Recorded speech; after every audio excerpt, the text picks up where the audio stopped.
नमस्कार, मैं कविता पंत अपने सभी सुनने वालों का अभिनंदन करती हूँ। मेरे साथ हैं अहमदाबाद की प्रतिष्ठित लेखिका सुश्री प्रीति अज्ञात जी। नमस्कार प्रीति जी, कार्यक्रम में आपका स्वागत है। आपको वर्ष 2022 के लिए व्यंग्य श्रेणी की आपकी पुस्तक देश मेरा रंगरेज के लिए साहित्य अकादमी का पुरस्कार मिला है। इसके लिए आपको खूब खूब बधाई। नमस्कार कविता जी, बहुत बहुत धन्यवाद और आकाशवाणी के सभी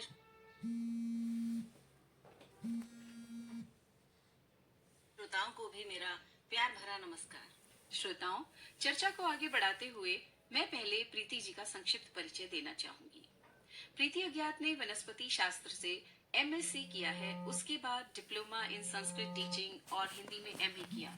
इसके अलावा अध्यात्म विज्ञान में भी उनकी गहरी रुचि है और वे एक सफल टैरो मास्टर एवं रीडर हैं। कई सामाजिक संस्थाओं के माध्यम से 13 वर्षों तक वे समाज सेवा में संलग्न रहीं और 2019 में उन्होंने अपनी मित्र नीरजा भटनागर के साथ मिलकर साहित्य, कला और संस्कृति को समर्पित संस्था की स्थापना की। प्रीति अज्ञात 3 दशकों से लेखन में है। उनकी 4 पुस्तकें एवं 18 साझा संग्रह प्रकाशित हो चुके हैं। विभिन्न राष्ट्रीय पत्र पत्रिकाओं में उनके नियमित स्तंभ, लेख, समीक्षाएं प्रकाशित होती रहती हैं। उन्होंने नेशनल जर्नल्स में कई शोध पत्र भी लिखे हैं। साथ ही डिग्री कॉलेज में अध्यापन का अनुभव भी उनके पास है। प्रीति जी को 2019 में उनकी पुस्तक दोपहर की धूप में के लिए भी गुजरात साहित्य अकादमी अवार्ड प्राप्त हो चुका है। उनका कविता संग्रह मध्यांतर भी बहुत चर्चित रहा। उनके ललित निबंध संग्रह सर्वे भवन्तु सुखिनः को जयपुर साहित्य सम्मान प्राप्त हुआ है। साथ ही वे 3 बार नेशनल लाडली मीडिया अवार्ड्स विजेता हैं। ब्लॉगिंग के लिए अंतर्राष्ट्रीय ब्लॉगर सम्मेलन थाईलैंड में सम्मानित हो चुकी हैं। बीते वर्षों में 3 बार साहित्य समर्था पुरस्कार के साथ साथ वे विभिन्न साहित्यिक एवं सामाजिक कार्यों हेतु अन्य कई राष्ट्रीय संस्थाओं द्वारा निरंतर पुरस्कृत होती रही हैं। हार्दिक धन्यवाद कविता जी। देखा जाए तो हम इस समय एक ही नाव में सवार हैं। मैं श्रोताओं को बताना चाहूंगी कि कविता पंत जी को भी वर्ष 2021 के लिए लघु कहानी श्रेणी में साहित्य अकादमी पुरस्कार मिला है और ये पुरस्कार उन्हें उनकी पुस्तक पिटारा के लिए दिया गया है। तो कविता जी, इस उपलब्धि के लिए आपका अभिनंदन एवं आपको खूब खूब बधाई। मैं हमारे सुनने वालों को आपके बारे में और जानकारी भी देना चाहूंगी। दोस्तों, कविता पंत जी मूल रूप से अल्मोड़ा उत्तराखंड से हैं और वर्तमान में अहमदाबाद की निवासी हैं। इन्होंने हिंदी में स्नातकोत्तर और बीएड करने के साथ बचपन से ही हिंदुस्तानी शास्त्रीय और सुगम संगीत की औपचारिक शिक्षा ग्रहण की है। ये भूतपूर्व हिंदी अध्यापिका हैं। वैसे तो बचपन से ही इन्हें स्वांतः सुखाए लिखने का शौक रहा है, परंतु पिछले 25 वर्षों से निरंतर लेखिका और कवित्री के रूप में हिंदी साहित्य के क्षेत्र में आप गंभीरता से कार्यरत हैं। कविता जी का नाम विश्वव्यापी अनिवासी उत्तराखंड साहित्यकार और गुजरात के हिंदी साहित्यकार परिचय कोश में दर्ज हो चुका है। अब तक अनेकों साझा संग्रह और पत्र पत्रिकाओं में इनकी विविध रचनाएं प्रकाशित हो चुकी हैं। कविता जी के 2 काव्य संग्रह हैं, कवितांजलि और आराध्या। एक कहानी संग्रह भी आपने लिखा है, पिटारा, जिस पर कि आपको पुरस्कृत किया गया है। एक बाल काव्य संग्रह किलकारी और एक उपन्यास रंगोली आसमा पर भी प्रकाशित हो चुके हैं। इसके अलावा कविता जी गीत, गजल, लेख, संस्मरण भी लिखती हैं। साथ ही बाल साहित्य लेखन में भी लीन हैं। इनकी कहानियां साहित्य समर्था एवं हिंदी साहित्य परिषद द्वारा पुरस्कृत हो चुकी हैं। साथ ही इन्हें कई प्रतिष्ठित संस्थानों से विशिष्ट पुरस्कार और सम्मान भी प्राप्त हुए हैं। कविता जी राष्ट्रीय और अंतर्राष्ट्रीय ऑफलाइन व ऑनलाइन गोष्ठियों में 2014 से अब तक सक्रिय बनी हुई हैं। धन्यवाद प्रीति। कविता जी, मैं आपसे जानना चाहूंगी कि जब यह पुरस्कार आपको मिला तो उसके बाद लेखक के रूप में आपके भीतर सबसे पहली क्या भावना जगी? अचानक ही जब मुझे मेरी पुस्तक पिटारा के लिए साहित्य अकादमी पुरस्कार मिलने की खुशखबरी मिली प्रीति, तो मन में उल्लास भर गया। मुझे महसूस हुआ कि हमारे देश की उच्च साहित्यिक संस्था द्वारा मेरे लेखन कार्य को एक सुंदर पहचान मिली है, तो मेरा मनोबल और बढ़ गया। साथ ही एक जिम्मेदारी का एहसास भी हुआ कि मुझे अपने लेखन कार्य को स्तरीय बनाए रखना है, जो पाठक को लुभाए भी और उनका मार्गदर्शन भी करे। जी कविता जी, बिल्कुल। आज का जो व्यवसाय प्रधान युग है उसमें लेखन का स्तर बनाए रखना सचमुच बहुत बड़ी जिम्मेदारी है। लेकिन यह भी सच है कि जब पुरस्कार मिलता है तो बहुत प्रसन्नता तो होती है, क्योंकि सम्मान जो है वो हमें प्रोत्साहन तो देते हैं, लेकिन यह भी बताते हैं कि हम सही दिशा में जा रहे हैं। सही कहा आपने। आपके अनुसार आज के समय में साहित्य की सबसे बड़ी जिम्मेदारी क्या है प्रीति जी? ये मैं आपसे पूछना चाहूंगी। मनोरंजन, प्रतिरोध या संवेदना? कविता जी, आज के समय में जैसा कि मुझे लगता है साहित्य की जो सबसे बड़ी जिम्मेदारी है उसे हम केवल मनोरंजन तक सीमित नहीं रख सकते हैं। ये जो है साहित्य कहते हैं इसमें समाज का हित है, उसी शब्द से बना है, तो ये प्रतिरोध की धार भी बने, लेकिन उसकी जड़ जो हो वो संवेदना में ही रहनी चाहिए। साहित्य का धर्म ही है अन्याय और असमानता को उजागर करना, पर साथ ही वह मनुष्य के दुख को स्वर दे और पाठक के भीतर मनुष्यता की लौ भी जलाए। कविता जी, अब हम आपकी पुस्तक पर आते हैं और ये बताइए कि आपका जो लघु कथा संग्रह है पिटारा, इसका जो विषय है और जो किरदारों का जो चयन आपने किए, उसमें आपने किस बात का खास ध्यान रखा? जी प्रीति जी, इस कहानी का प्रारंभ होता है मुंबई रेलवे स्टेशन पर अपने बेटे का इंतजार करती हुई एक बुजुर्ग महिला अम्बा जी के द्वारा एक किन्नर महिला सुलक्षणा के साथ उनकी वहां मुलाकात होती है। वर्तमान किन्नर समाज में उभरती हुई आधुनिक प्रगतिशील सोच और उनकी कर्मठता को कहानी सुलक्षणा के माध्यम से उजागर किया गया है। साथ ही किन्नरों को समाज की मुख्य धारा के समान ही सम्मानित दिखाने का ईमानदार प्रयास किया गया है। वाह कविता जी, ये तो बहुत ही अच्छा और आवश्यक प्रयास है और निश्चित रूप से किन्नरों के प्रति समाज को भी अपना नजरिया बदलना होगा। एक लंबा समय हो गया कि हमने उनको उनके हिस्से का हक नहीं दिया है। बिल्कुल सही प्रीति जी। अब मैं आपकी पुस्तक पर बात करना चाहूंगी। मैंने आपकी रसप्रद व्यंग्य रचनाएं पढ़ी हैं। आपसे अनुरोध है कि आपको पहला साहित्य अकादमी पुरस्कार जिस पुस्तक दोपहर की धूप में के लिए 2019 में मिला था, उसका संक्षिप्त परिचय भी देते हुए इस बार की पुरस्कृत पुस्तक देश मेरा रंगरेज का एक अंश श्रोताओं को सुनाइएगा। जी बिल्कुल कविता जी, मेरी जो पुस्तक है दोपहर की धूप में, वह पुस्तक मौलिक गद्य लेखन श्रेणी में अकादमी द्वारा पुरस्कृत हुई थी। इसमें मेरे समसामयिक और गंभीर आलेख तथा ललित निबंध संकलित हैं। इस पुस्तक के माध्यम से मैंने समय की तपती दोपहरी और बढ़ती शुष्कता के बीच स्नेह सिक्त कोमल भावनाओं और शीतलता की तलाश की है। यहाँ बिना किसी मुलम्मे के सच को उसी रूप में रखने का प्रयास भी किया गया है। और जहाँ तक देश मेरा रंगरेज की बात है, तो यह विशुद्ध व्यंग्य संग्रह है जो कि हम आम भारतीयों के रोजमर्रा के जीवन की घटनाओं से प्रेरित है। इस पुस्तक के माध्यम से मैंने यह बताने का प्रयास किया है कि जिंदगी का हर गीत प्रेम गीत नहीं होता, लेकिन फिर वो सैड सॉन्ग भी क्यों हो। अब हमारी लाइफ है तो उसको डील तो हमें ही करना पड़ेगा ना, रोने से क्या होगा। ये हाँ प्रीति जी, ये आपने बिल्कुल ठीक कहा। अच्छा कविता जी, जैसा आपने अभी बोला था तो मैं आपको इसी संग्रह के पहले ही व्यंग्य का एक अंश सुनाती हूँ। जी, स्वागत है आपका, सुनाइए प्रीति जी। कविता जी, मेरे इस व्यंग्य का शीर्षक है हिंदुस्तानी चौराहे हैं या भवसागर। अब आप तो जानते ही हैं कि अपने यहाँ क्रॉस करते समय रास्ता कैसी हालत होती है। सही में। तो मैं उसी का एक पैरा पढ़ती हूँ। अपने यहाँ सड़क पार करने का मतलब जान को डायरेक्ट हथेली पर लेकर चलना है। ज़ेब्रा क्रॉसिंग जैसी सुविधा हमारे यहाँ बनती तो है, पर ये सब अंग्रेजियत की बातें हमारी संस्कृति में चलती नहीं। इन फालतू के चौंचलों में नहीं पड़ते हम लोग, और नियम को फॉलो न करना वो तो अपना जन्म सिद्ध अधिकार समझते हैं। इसलिए अपने यहाँ सड़क पार कर लेने के मात्र 2 प्रकार हैं। प्रथम तो यह है कि 8-10 बार दाएं बाएं देखते रहो, और जैसे ही अवसर हाथ में आता लगे वैसे ही धुक-धुकी के साथ हनुमान चालीसा पढ़ते हुए दूसरी तरफ पहुंचो और श्री राम जी को धन्यवाद दे डालो। वाह। द्वितीय ये है कि चौड़ कर सड़क के बीच में खड़े हो जाओ और भय भरी निगाहों से गाड़ियों को यूं निहारो कि वाहन चालक को आप पर दया ही आ जाए कि चल आज का दिन तेरे नाम, तू निर्भीक हो निकल ले। या आने जाने वाले वाहन चालकों को अपने दाएं हाथ को गतिमान करते हुए बताओ कि आपको सड़क के उस पार जीवित पहुंचने में रुचि है। ये दूसरा वाला प्राय कारगर सिद्ध होता है, लेकिन इसमें वाहन चालकों की कुपित और घृणा भरी दृष्टि से साक्षात्कार करना पड़ता है। मानो कह रहे हो, जाहिल गंवार कहीं के, थोड़ा रुक नहीं सकते क्या।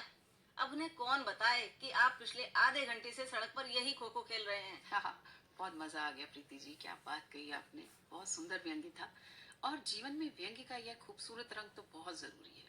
मैं जानती हूँ कि आप गद्य और पद्य दोनों में माहिर हैं, लेकिन एक संपादिका के रूप में आपका रुझान किस साहित्यिक विधा की ओर अधिक है, यह मैं जानना चाहूंगी।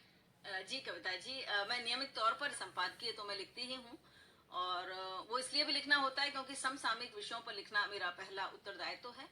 जहाँ तक लेखकों की बात है तो उनसे मेरी यह अपेक्षा रहती है कि सबसे पहले तो वो मौलिक लिखें, आजकल कॉपी पेस्ट का बहुत जमाना है जी। और सारगर्भित लिखें, भाषा शालीन हो, साथ ही कुछ अनछुए विषय भी उठाएं। और जहाँ तक विधाओं की बात या उसकी पसंद की बात है तो व्यंग मेरी पसंदीदा विधा है, क्योंकि इसमें बड़ी से बड़ी बात को भी या कहें कि कड़वी गोली को भी मीठी चाशनी में लपेट दिया जाता है, सहजता से हम कह सकते हैं। जी, और मेरे लिए जहाँ तक विधाएं हैं वो कोई तय ढांचा नहीं है, बल्कि अभिव्यक्ति के अलग अलग रास्ते हैं। मेरा यह मानना है कि हम विधा को नहीं चुनते, बल्कि विषय और मन स्थिति स्वयं अपनी भाषा और रूप चुन लेते हैं। हर अनुभूति कविता की कोमलता नहीं मांगती और हर सच्चाई कहानी का विस्तार नहीं चाहती। कभी कोई विचार व्यंग बनकर उतरता है तो कभी कोई स्मृति संस्मरण बन जाती है। जहाँ तक मेरी बात है तो लेखन मेरे लिए विधाओं का अनुशासन नहीं, बल्कि संवेदनाओं की स्वाभाविक यात्रा है। मैं हैरान होती हूँ उन लेखकों को देखकर जो एक ही विधा में डटे हुए हैं। पता नहीं कैसे कर लेते हैं, क्योंकि मैं तो मन और शब्दों को इस तरह से नहीं बांध पाती। वे बेशक बधाई के पात्र हैं और मैं जो हूँ वो अपने मन का करके प्रसन्न हो लेती हूँ। जी जी प्रीति जी, बहुत बढ़िया कर रही हैं आप अपने लेखन का क्षेत्र में, और ऐसे ही बनी रहें। धन्यवाद कविता जी। और अब मैं चाहूंगी कि आप अपने पुरस्कृत कथा संग्रह पिटारा के पिटारे से कुछ निकालकर हमें सुनाएं। जरूर, आपने कहा है तो मैं सुलक्षणा कहानी का ही एक अंश सुनाती हूँ। बिल्कुल। सुलक्षणा एक किन्नर है जी। जो बहुत ही प्रोग्रेसिव है, प्रगतिशील है। अम्बा जी से बात करते हुए बताती है, डेरे से अभी भी जुड़ी हुई हो क्या? अम्बा जी ने सुलक्षणा से कहा, हाँ, अपने समुदाय की बहुत इज्जत करती हूँ मैं।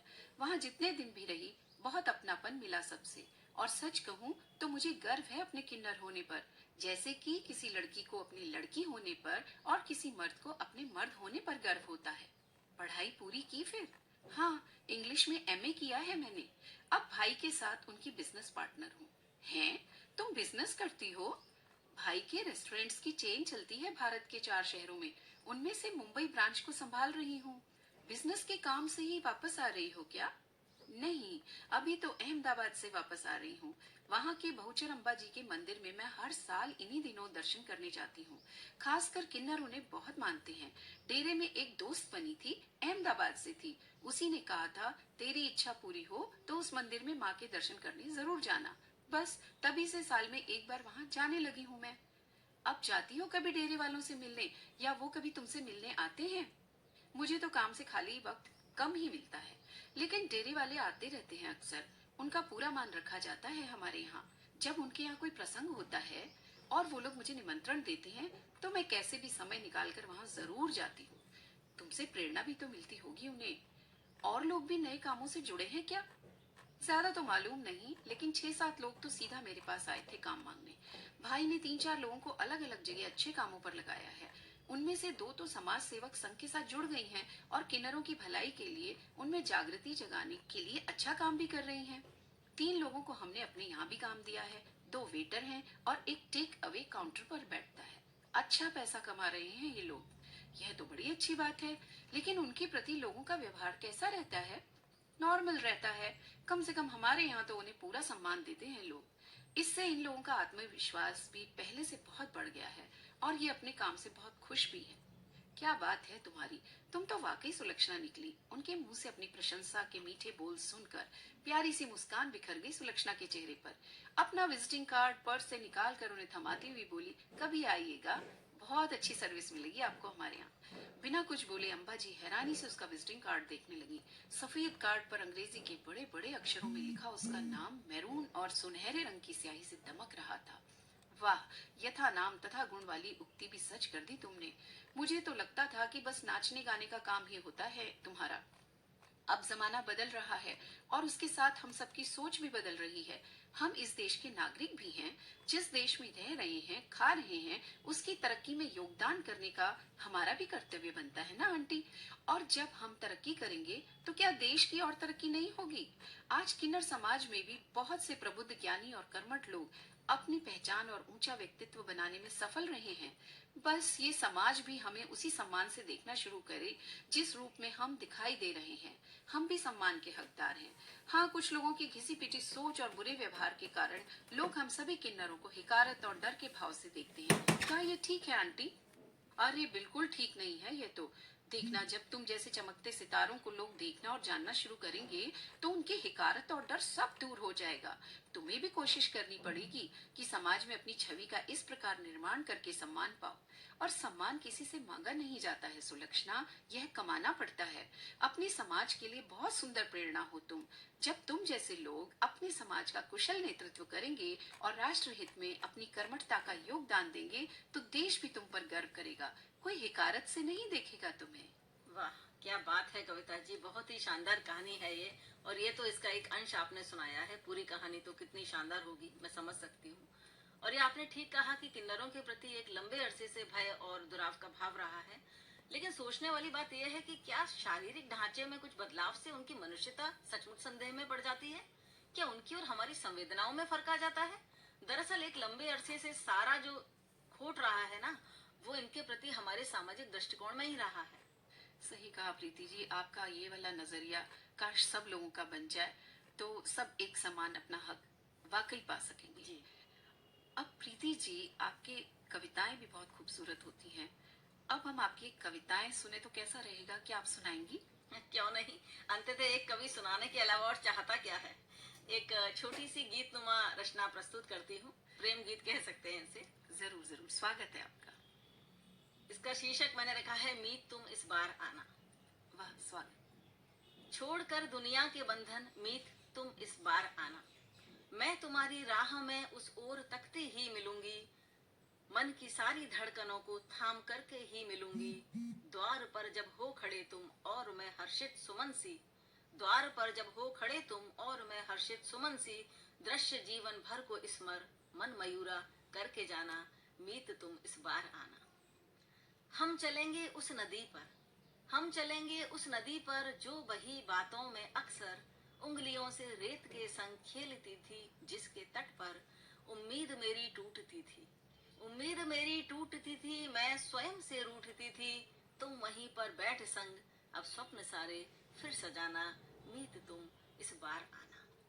शाम कैसे ढलती है, शाम कैसे ढलती है और रात में ये डूबता है, कौन पिया के बिन अधूरा मन ये मेरा हुकता है, श्राप ये रेखाओं का या श्राप ये रेखाओं का, या है पुराना कोई प्रकरण, उत्तरों को साथ ला तुम दुख जन्म के हर के जाना, उत्तरों को साथ ला तुम दुख जन्म के हर के जाना, मीत तुम इस बार आना, मीत तुम इस बार आना।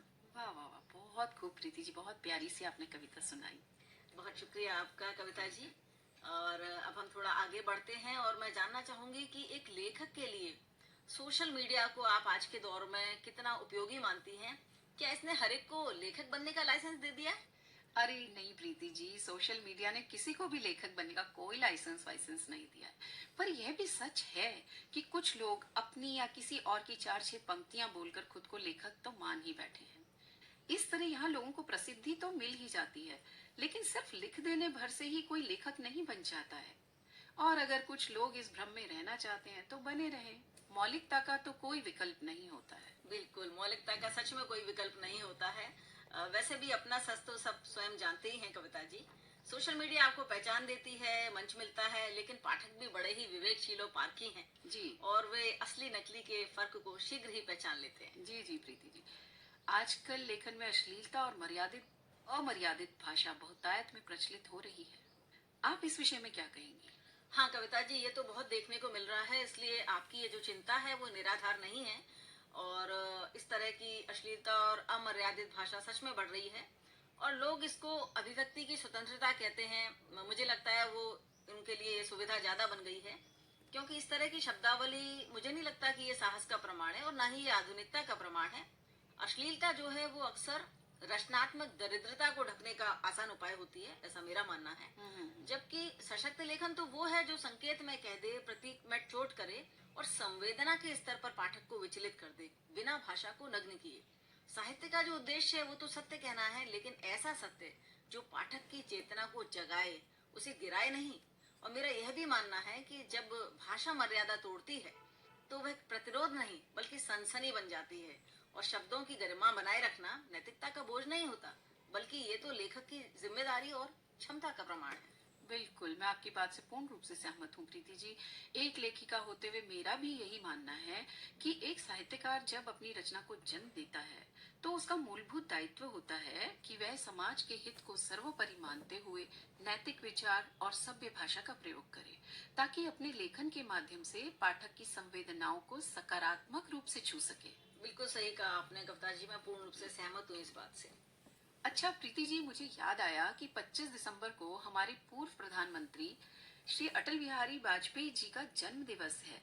वे राजनीतिज्ञ होने के साथ साथ एक उम्दा कवि भी रहे हैं। आपको उनकी कौन सी कविता सबसे प्रिय है?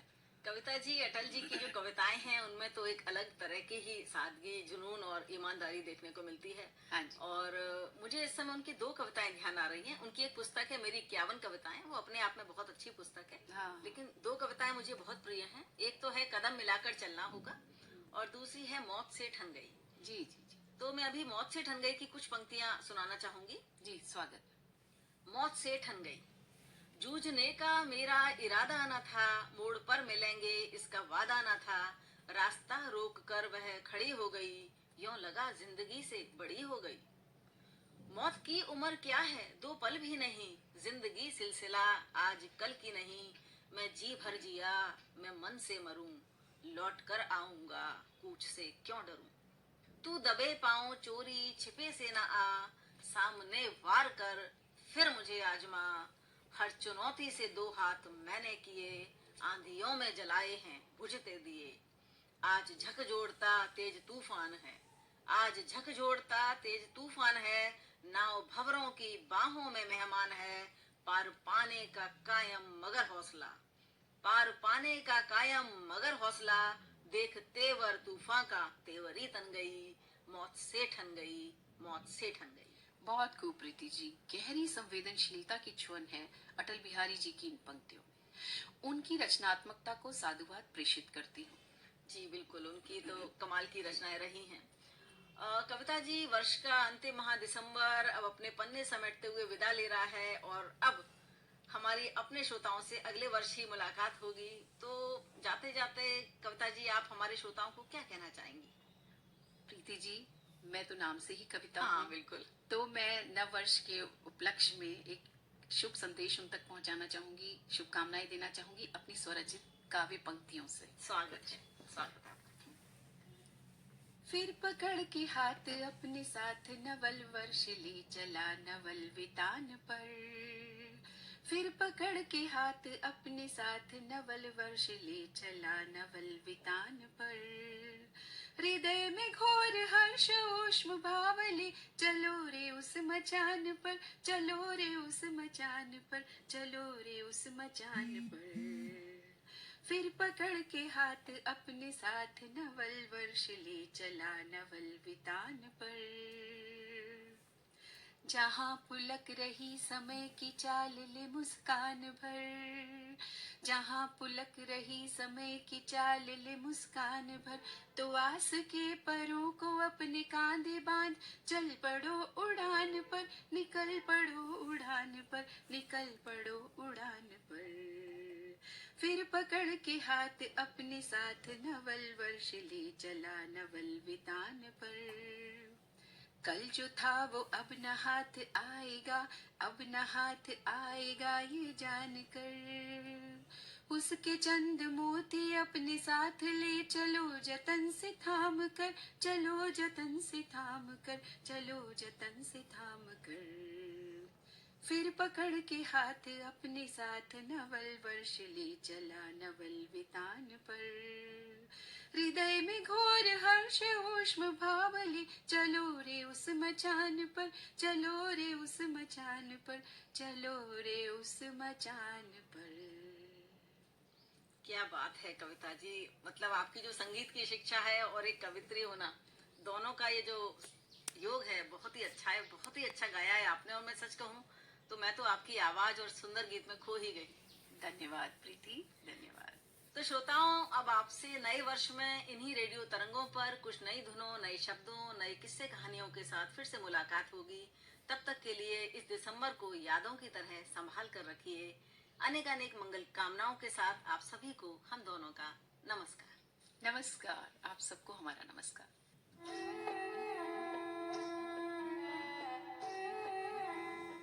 दोस्तों, अभी आप सुन रहे थे गुजरात साहित्य अकादमी द्वारा पुरस्कृत साहित्यकार सुश्री कविता पंत और सुश्री प्रीति जैन अज्ञात को। और दोस्तों, अब हिंदी जगत कार्यक्रम को समाप्त करने का समय हो चला है, लेकिन जाने से पहले आपको बड़ा दिन यानी क्रिसमस डे की